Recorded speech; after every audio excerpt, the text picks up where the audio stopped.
Мен Жезқазған қаласы номері 11-ші жалпы білім беретін мектебінің 10-шы А сынып оқушысы Сабырбек Гүзел. Менің Абай атаға арналған шығармам тақырыбы Абай ата ізімен. Мен жазбаймын өлеңді ермек үшін, өлең сөздің патшасы деген үшін. Сан ғасырдан асса да ел жұртына ұлы Абай ұлы өнеге берген үшін. Абайды оқып білмеді ұят көрем, жазылған Құран сөзі сияқты өлең. Абайдың тереңіне барған сайын қараңғыдан қорықпас шырақ көрем. Ұлылардың ұлысы Абай ата, біз есейдік өлеңнің дәмін тата. Нағыз қазақ өлеңсіз өмірі жоқ, Абай ата бергенде бізге бата.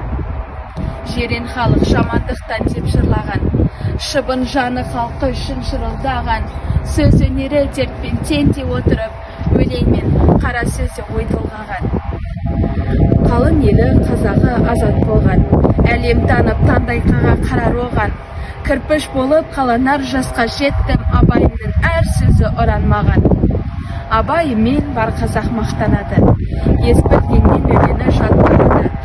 Шырқалады әр тойда асқағаны, шырқабанын дем жұрт шаттанады.